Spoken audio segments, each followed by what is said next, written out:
Zëri erdhi duke prer agimin. Një britmë e hollë. Ndryshe nga çdo gjë që besniku i vjetër kishte dëgjuar ndonjëherë në male. Ai u ngrit pa menduar. Ai as nuk e mori pallton e tij.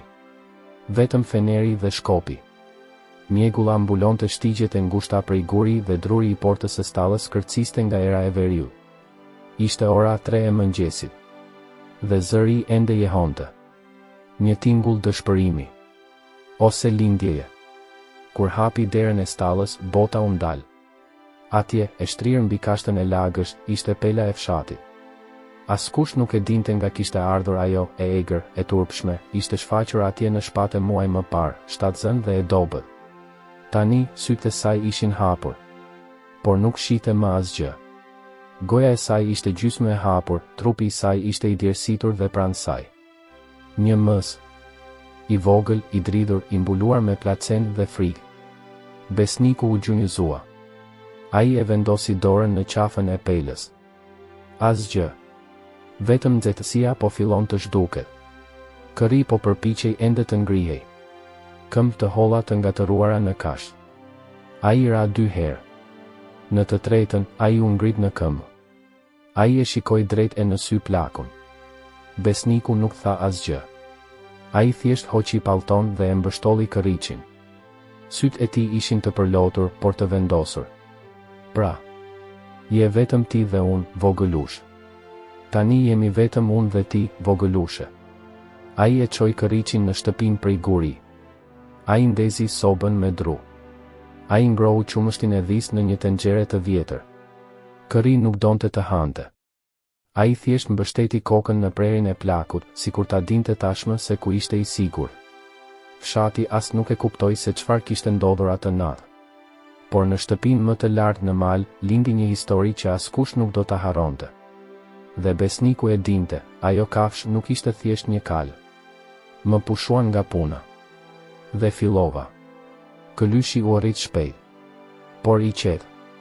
E quanin drita, që në shqip do të thot dritë. Sepse ky ishte ai. Dritë në një shtëpi të errët. Besnikut të vjetër nuk i kishte mbetur askush. Gruaja e tij kishte munguar për 9 dimra. Djali humbi jetën në një rëshitje dheu dhe shtëpia. Mbeti vetëm me vazot e varura, shtratin me çarçaf të trash dhe një radio të thyrë që nuk fliste më. Vetëm drita dëgjonte. Ai nuk foli shumë. Por, ndërsa ishte ulur në verandë, me bastunin midis gjunjëve dhe sytë e humbur në mjegullën e malit, erdhi Këriçi. Gjithmonë vinte. Ai e vuri kokën në prerin e plakut dhe qëndroi aty. Pa bër asgjë. Vetëm duke qëndruar. Kishte ditë kur besniku nuk hante. Unë thjesht vazhdova ta lëvizja pjatën. Supa u ftoh, buka u ngurtësua. Por drita pshertiu lehtë. Sikur po i kujtonte të kthehej. Për të marrë frym. Dhe ai u kthye. Ti je i vetmi që kupton, miku im. Murmuroi ai duke mbështetur ballin në ballin e dritës. Në dollap ndodhej ende një nga këpucët e leshta të birit. Vetëm një. Tjetri u humb në bal vite më parë. Besniku e pastroi atë këpucë të vogël sikur të pastronte një altar. Dhe drita shikonte. Skena ishte gjithmonë e njëjtë, plaku i ulur për tokë, me këpucën e vogël në preher dhe Këriçi pranë tij, me hundën e mbështetur qetësisht mbi këmbën e tij. Nuk kishte nevojë për më shumë fjalë. Vajtimi ishte tashmë pjesë e mobiljeve. Në fshat thanë se plaku ishte çmendur. Kush e trajtoi kalin si bir. Por kushto që e pa nga afër. Pa diçka tjetër. Ishte sikur drita të kishte trashëguar heshtjen e të birit. Sikur çdo hap që hidhte brenda shtëpisë ishte një përgjigje e heshtur. Në fund të kapitullit, plaku ra. Vetëm. Në kuzhinë. Në agim. Këlyshi trokiti me zë të lartë në derë. Pastaj në gotë. Ai pshertiu, i dëshpëruar. Zëri jehoi nga guri i malit. Por askush nuk dëgjoi. Vetëm ai e dinte çfarë po ndodhte. Vetëm ai e dinte se çfarë vinte më pas.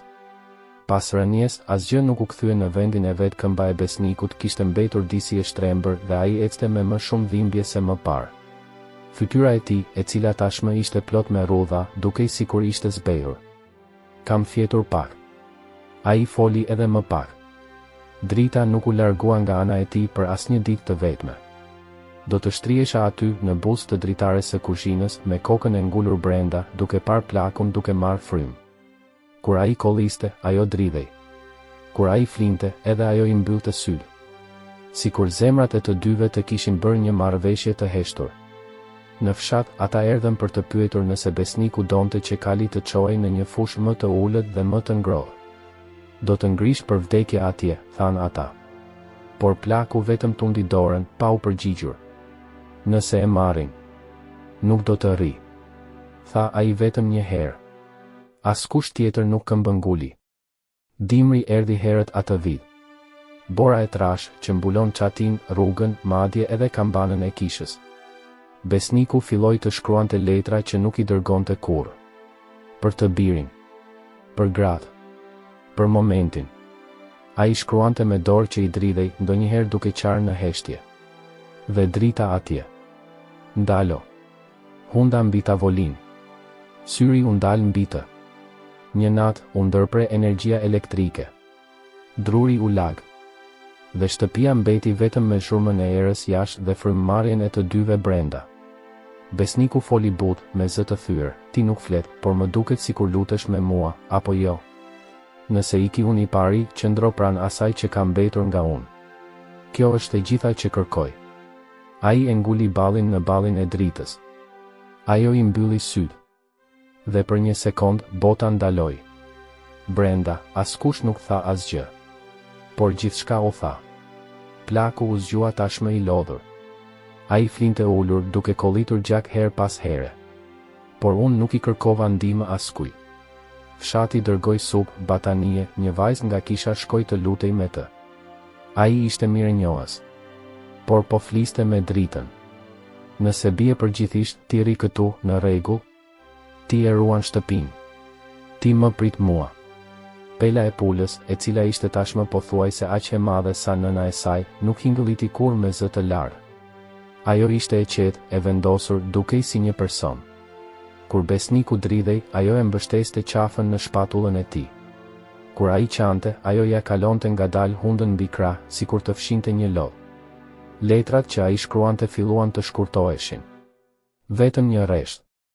Nëse do ta dija që kafshët dashurohen kështu, do të kisha krijuar kuaj në vend të njerëzve. Ushqimi nuk po paksoi më. Trupi nuk reagoi më. Por ai nuk donte të shkonte në spital. Nuk do të vdes i rrethuar nga makina.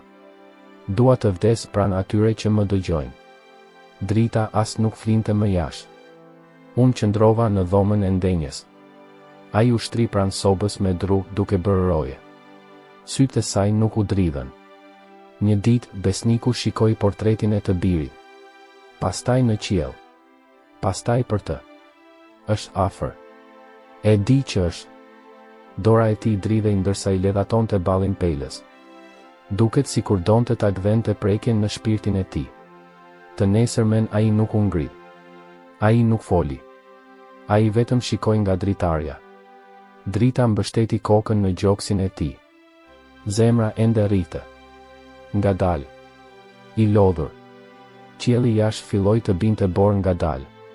Drita nuk i largohej nga krahu. As për një sekondë. Në fund nuk pati asnjë britëm. Asnjë qiri, asnjë njeri. Kishte vetëm heshtje. Një heshtje e thellë që mbushi të gjithë shtëpinë. Besniku i vjetër u largua në një mëngjes të zymë.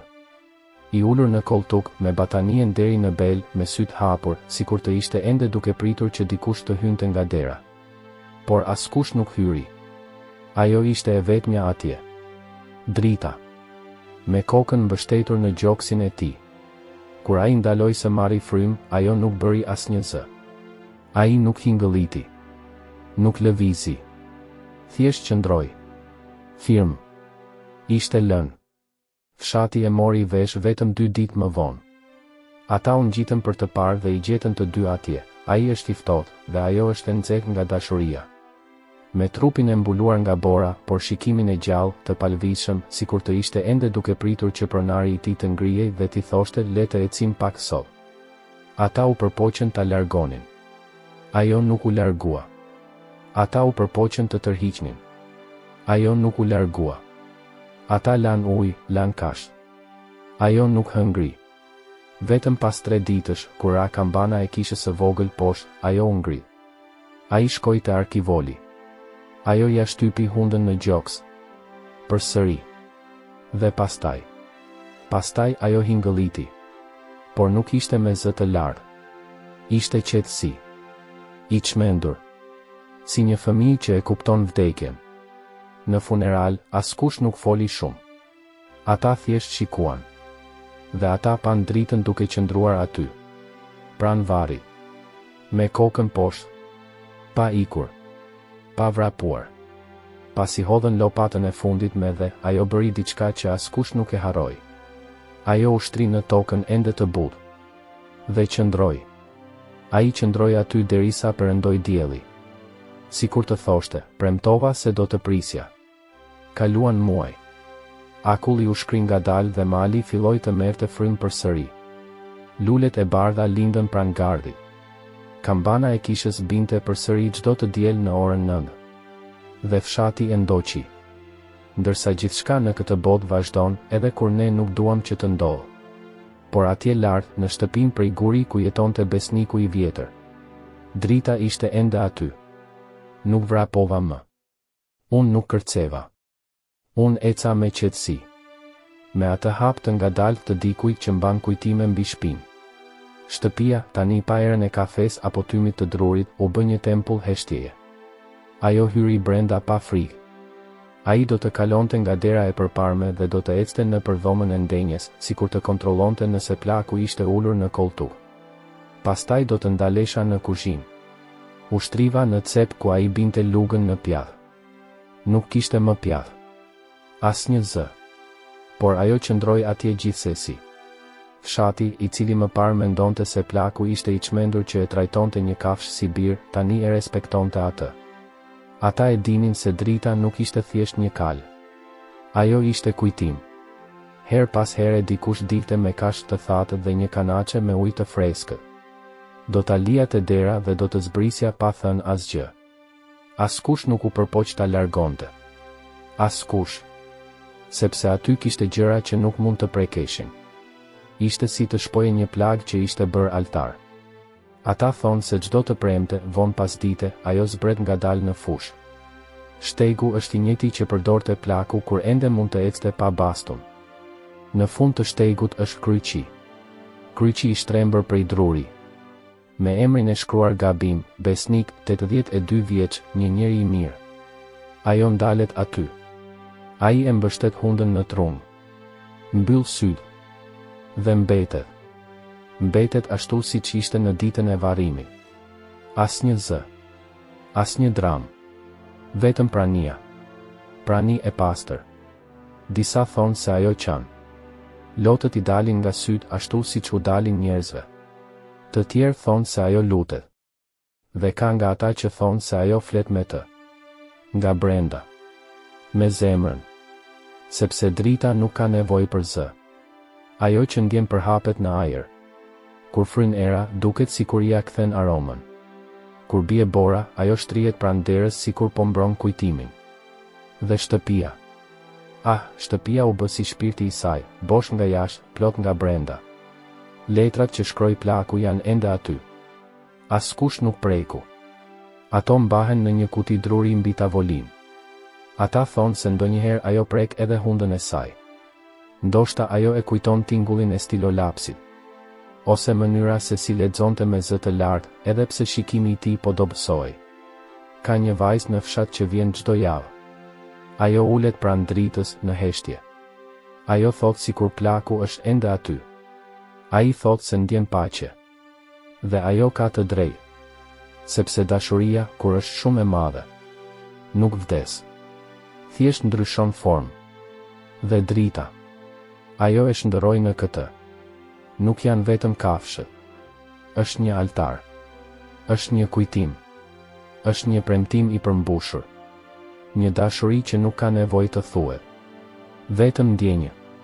Sot, nëse ngjiteni ngadalë në shtegun malor, do ta shihni atë atje. Me sy të fundosur, por ende gjallë. Duke qëndruar në majë të kodrës, duke parë luginën. Ajo nuk le. Mos vrapo. Mos fol. Por i thot të gjitha. Thuaje me trupin tënd duke pritur me heshtje.